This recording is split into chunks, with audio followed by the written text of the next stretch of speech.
La guerra me enseñó algo que pocos civiles comprenden. El enemigo más peligroso no siempre está al otro lado del campo.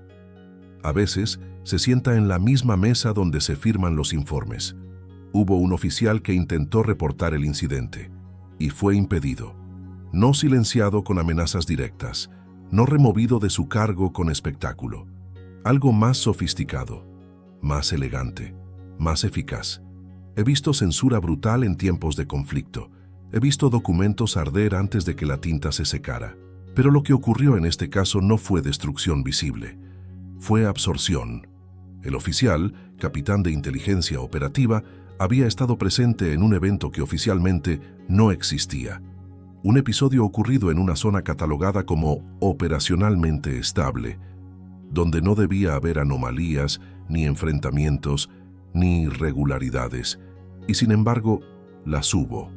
No explosiones, no disparos, sino alteraciones en los sistemas, discrepancias en los registros, inconsistencias en la cadena de mando que no podían atribuirse a error humano común. El capitán era un hombre metódico, no propenso a exageraciones. Creía en los procedimientos, confiaba en la estructura. Su carrera estaba construida sobre precisión documental y por eso mismo decidió hacer lo que todo oficial responsable debe hacer: redactar un informe completo, no uno simplificado, no uno adaptado, completo. Incluyó horarios exactos, transcripciones de comunicaciones, capturas de pantalla de registros térmicos, comparaciones entre órdenes emitidas y órdenes recibidas. Incluso agregó una nota personal donde afirmaba, con lenguaje medido pero firme, que el evento no podía clasificarse como fallo técnico convencional. Ese fue su primer error, no el reporte, la convicción. En tiempos de guerra, aprendí que el sistema tolera anomalías. Lo que no tolera es la insistencia en reconocerlas públicamente. El informe fue enviado por los canales correctos, y durante las primeras horas nada ocurrió. Silencio administrativo. Luego comenzó el proceso invisible. Primero, una solicitud de aclaración técnica. Después, una revisión adicional por parte de una unidad superior. Más tarde, una reunión informal con un coronel que, según el registro oficial, solo quería optimizar la redacción. En esa reunión, el capitán fue invitado, con cortesía impecable, a reconsiderar ciertos términos. No se le dijo que estaba equivocado. Se le sugirió que tal vez la interpretación podía ser más prudente, que la palabra anómalo podía reemplazarse por imprevisto, que replicación de voz podía convertirse en interferencia auditiva, que presencia no identificada podía suavizarse como movimiento no confirmado. Esas pequeñas modificaciones alteraban el corazón del documento. El capitán lo entendió. Se negó, no con dramatismo, con firmeza. Explicó que cambiar la terminología diluía el significado operativo del evento, que la precisión no era dramatismo, sino responsabilidad. La reunión terminó sin confrontación visible, pero el informe no avanzó. En su lugar, apareció una notificación interna: archivo en revisión prolongada. He visto esa frase antes. Es el equivalente administrativo de un limbo. Durante las semanas siguientes, el capitán notó algo curioso. Sus accesos digitales comenzaron a presentar retrasos. Algunas credenciales requerían verificación adicional. Archivos previamente disponibles ahora aparecían restringidos por actualización de permisos. Nada que justificara queja formal. Todo lo suficiente para dificultar. Intentó reenviar el informe con anexos adicionales. El sistema devolvió un error técnico. Intentó remitirlo por vía alternativa. El destinatario respondió que el documento ya estaba procesado. Procesado. No aprobado. No rechazado. Procesado. En paralelo, comenzó a recibir evaluaciones de desempeño inusualmente detalladas. No negativas, solo más estrictas. Observaciones menores sobre estilo de comunicación. Comentarios sobre exceso de interpretación en escenarios ambiguos. La presión no era frontal, era ambiental. En una conversación privada, un superior de confianza le dijo algo que jamás figuró en actas. Algunas cosas no escalan, se contienen. Esa frase pesa más que cualquier orden directa, porque implica que el incidente no era desconocido para niveles superiores. Solo no debía formalizarse. El capitán insistió una vez más. Solicitó audiencia formal para explicar la relevancia estratégica del evento. Argumentó que si una anomalía podía replicar autoridad o alterar sistemas sin dejar rastro convencional, era un riesgo operativo real. La audiencia fue concedida, pero en ella el enfoque cambió. Ya no se discutía el incidente, se discutía su insistencia. Se le preguntó por qué consideraba que el evento superaba los márgenes normales de error. Se le sugirió que en contextos de alta tensión, la percepción puede amplificarse. Se le recordó que la estabilidad institucional depende de evitar alarmismos innecesarios. Ese fue el momento en que comprendió que el informe no era el problema era la narrativa. Si estás escuchando esto, te invito a reflexionar con frialdad estratégica. ¿Qué es más peligroso para una institución, un fenómeno inexplicable o un documento oficial que lo declare inexplicable? Porque cuando una anomalía se vuelve oficial, exige respuesta. Y las respuestas cuestan recursos, reputación y, en ocasiones, credibilidad. El capitán salió de aquella audiencia sin reprimenda formal, pero al día siguiente recibió notificación de reasignación, no degradación, no sanción. Reasignación a una división administrativa, lejos de operaciones de campo. El informe original nunca fue eliminado, fue absorbido, reclasificado, fragmentado en archivos técnicos independientes sin contexto conjunto. El evento dejó de existir como incidente unificado, se convirtió en pequeñas irregularidades dispersas. Eso, señores, es una forma de silencio más eficiente que cualquier censura explícita. El oficial intentó reportar el incidente y fue impedido, no por fuerza, sino por sistema. Y lo que ocurrió después reveló algo aún más inquietante. El incidente no había terminado con el evento en campo. Había comenzado en los pasillos. Los pasillos del poder rara vez hacen ruido. No hay detonaciones, no hay órdenes gritadas, solo puertas que se cierran con suavidad y decisiones que se toman sin testigos innecesarios. El capitán lo entendió demasiado tarde. Su reasignación no fue presentada como castigo. Se le explicó que su perfil analítico sería más valioso en tareas de evaluación documental, que su capacidad de detalle podía optimizar protocolos internos. En apariencia, era una promoción lateral. En realidad, era una extracción.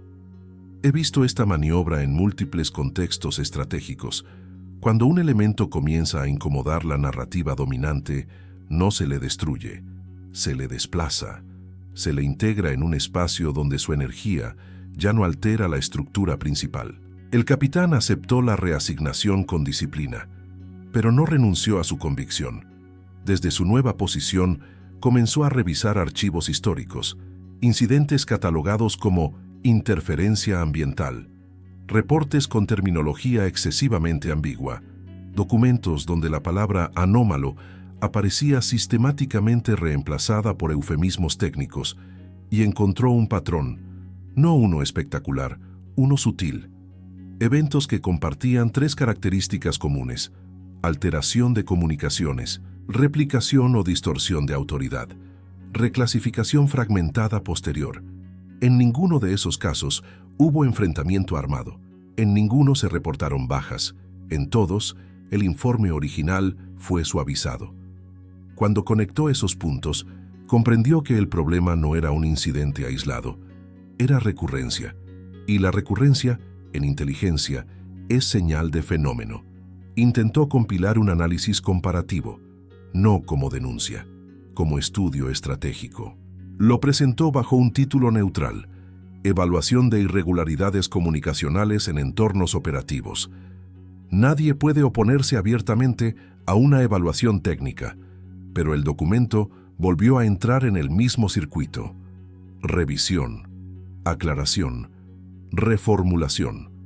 En una reunión privada, Un general retirado, hombre con más años en servicio que muchos en la sala, le ofreció una advertencia velada. Hay anomalías que no comprometen la estabilidad. Lo que la compromete es formalizarlas.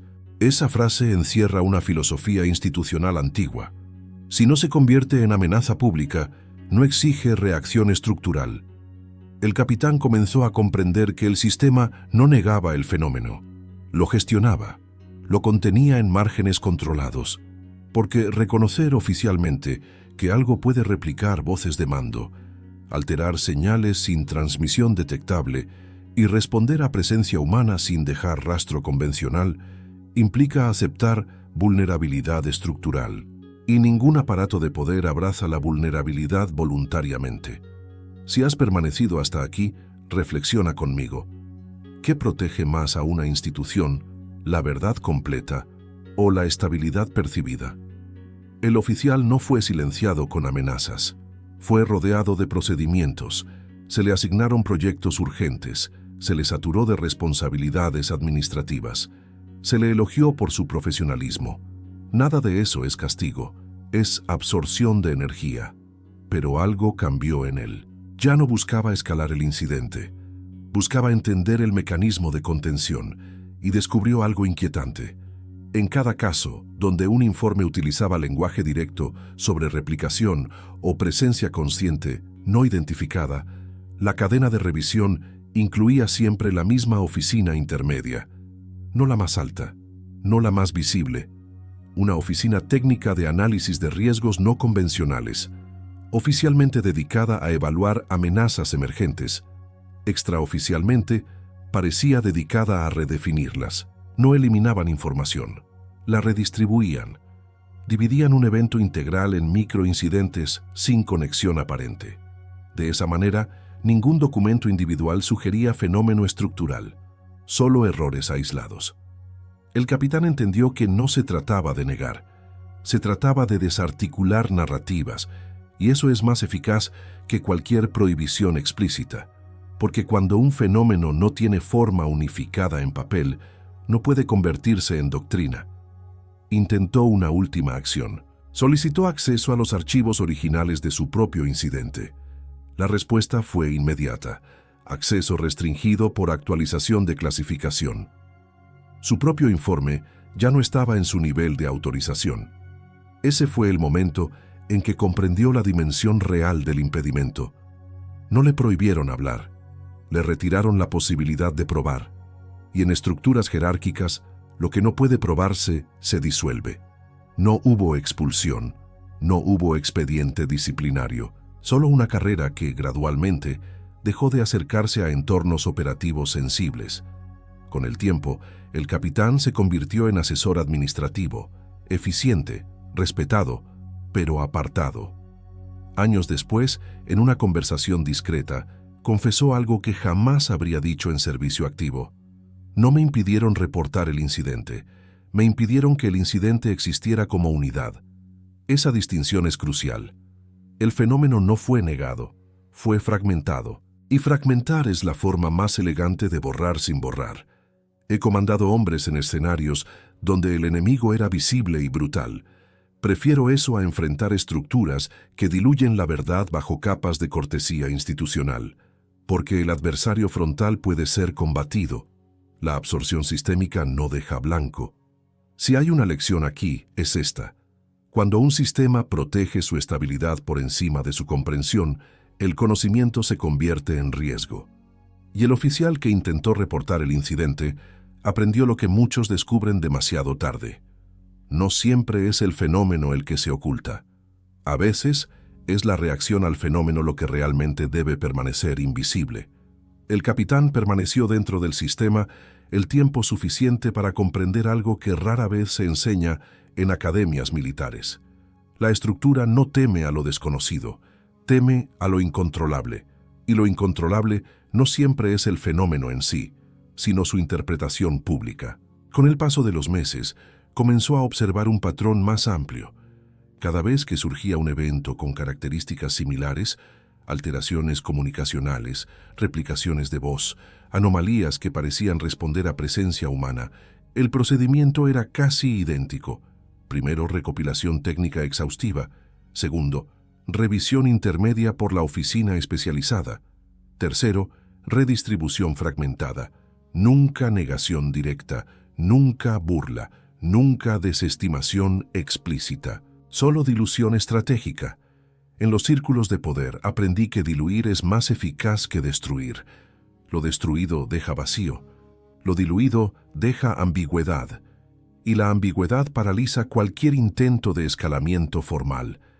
El capitán ya no intentaba denunciar, intentaba comprender, y lo que comprendió lo perturbó más que el incidente original. El sistema no actuaba con improvisación, actuaba con experiencia, como si hubiera enfrentado este tipo de eventos antes, como si existiera una política no escrita para gestionar aquello que no puede explicarse sin comprometer la narrativa de control. Esa posibilidad cambia el eje del problema, porque entonces el incidente no era el centro, era el síntoma. En una sesión técnica, años después, escuchó a un analista referirse a ciertos eventos como fluctuaciones de entorno adaptativo. La frase pasó desapercibida para la mayoría. Para él, no. Entorno adaptativo. Eso implica algo que responde, algo que aprende, algo que ajusta. La terminología era cuidadosa, científica, impersonal, pero revelaba conocimiento previo. El capitán comenzó a sospechar que la verdadera función de la oficina intermedia no era negar anomalías, sino estudiarlas sin permitir que alteraran la estructura visible. Porque reconocer públicamente que existen entornos que replican autoridad, que interceptan sin emitir señal detectable, que interactúan con procedimientos humanos sin violencia directa, sería admitir que la supremacía tecnológica no es absoluta. Y ninguna institución armada desea proyectar esa vulnerabilidad. Si has llegado hasta este punto, reflexiona conmigo con frialdad estratégica. ¿Qué ocurre cuando el mayor riesgo no es el fenómeno, sino la percepción de que el fenómeno supera el control humano? Se produce contención, no del evento, de su impacto institucional. El capitán comprendió que había sido impedido no por incompetencia ni por incredulidad, sino por necesidad estructural. El sistema necesitaba que el incidente permaneciera en márgenes técnicos, no en narrativa central. Con el tiempo, su nombre dejó de asociarse con operaciones sensibles. No fue excluido. Fue desplazado hacia espacios donde la precisión no incomodara.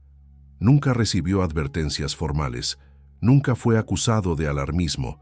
Simplemente dejó de estar en lugares donde los informes podían alterar equilibrios. Ese es el tipo de silenciamiento más sofisticado. No elimina al mensajero, lo reubica. Años después, en una conversación privada, el capitán formuló la conclusión que jamás pudo escribir oficialmente. El incidente no fue lo más inquietante. Lo inquietante fue descubrir que ya existía un protocolo para cuando alguien intentara reportarlo. Eso implica anticipación. Y la anticipación implica recurrencia histórica. No se construyen mecanismos de contención para eventos únicos. Se construyen para patrones. He vivido suficiente para entender que los sistemas de poder desarrollan anticuerpos contra aquello que amenaza su coherencia interna. A veces el anticuerpo no ataca el fenómeno, ataca la visibilidad del fenómeno. Y en este caso, la visibilidad fue neutralizada. No mediante fuerza, mediante estructura. Si algo nos enseña esta historia, es que el poder real no siempre se ejerce en el campo, ni en la sombra del bosque, ni en la anomalía técnica. Se ejerce en la decisión de qué merece convertirse en verdad institucional. El oficial intentó reportar el incidente, y fue impedido, no porque estuviera equivocado, sino porque tenía demasiada razón para el momento equivocado.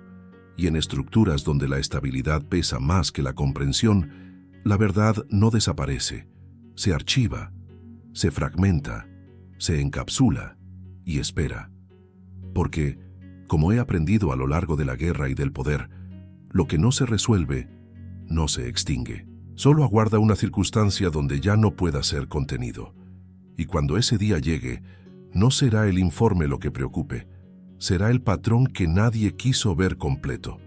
El capitán comprendió, con el paso del tiempo, que su error no fue haber visto demasiado, fue haber intentado unir demasiado, porque mientras los hechos permanecen aislados, son manejables. Un fallo técnico aquí, una interferencia allá, una anomalía archivada bajo códigos discretos. Pero cuando alguien comienza a conectar puntos, cuando transforma irregularidades dispersas en una línea coherente, entonces deja de tratarse de un incidente, se convierte en patrón, y los patrones exigen respuesta estructural. Eso es lo que el sistema evitó, no la verdad. La estructura que la verdad obligaría a modificar. En los años siguientes, el capitán fue testigo de algo aún más revelador. Cada vez que surgía un nuevo reporte con características similares, voces replicadas, órdenes duplicadas, sensores alterados sin fuente externa identificable, el documento ya nacía con lenguaje moderado. No hacía falta corrección posterior. Los propios oficiales aprendían a escribir con cautela. Ese es el signo más claro de contención exitosa, cuando la autocensura reemplaza la censura directa. Nadie prohibía describir lo ocurrido. Simplemente, nadie quería ser el siguiente en ver su informe fragmentado, su acceso restringido, su carrera suavemente redirigida. He visto ese mecanismo en gobiernos, en ejércitos, en corporaciones. Cuando la estructura envía señales claras, sin necesidad de castigo visible, la disciplina se vuelve interna. El fenómeno continuó ocurriendo, no con frecuencia alarmante, no en cada ejercicio, pero lo suficiente como para que existiera memoria institucional silenciosa. El capitán, ya apartado de operaciones sensibles, comprendió que su batalla no era contra una entidad en el campo, era contra un equilibrio delicado, porque aceptar públicamente que existen entornos que replican autoridad, que responden a procedimientos humanos y que interactúan sin violencia directa, obliga a reformular conceptos fundamentales de control. Y reformular control es costoso, muy costoso. Si has permanecido escuchando hasta este punto, quiero que te hagas una pregunta incómoda. ¿Preferirías vivir en una estructura que enfrenta lo inexplicable o en una que lo administra discretamente para preservar estabilidad? No hay respuesta sencilla. La estabilidad protege millones de vidas, pero la comprensión protege el futuro. El capitán nunca publicó memorias, nunca filtró documentos, nunca se convirtió en denunciante, porque entendió algo más profundo que cualquier impulso de rebelión. El sistema no actuaba por malicia, actuaba por conservación. Eso no lo hacía inocente, pero lo hacía coherente.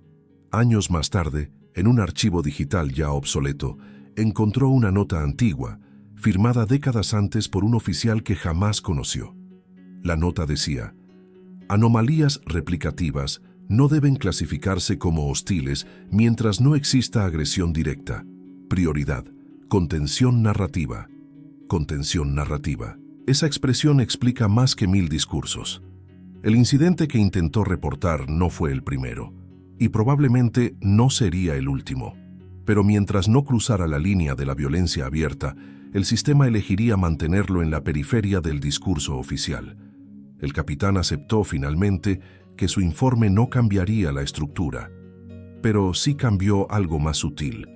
Cambió la manera en que algunos hombres observaban los informes futuros, porque incluso fragmentado, incluso diluido, el conocimiento deja huella, y esa huella circula en susurros, en miradas que se entienden sin palabras, en decisiones de cancelar ejercicios antes del amanecer, en zonas donde ningún soldado permanece demasiado tiempo, en documentos que nunca se titulan anómalos, pero que contienen silencios demasiado exactos.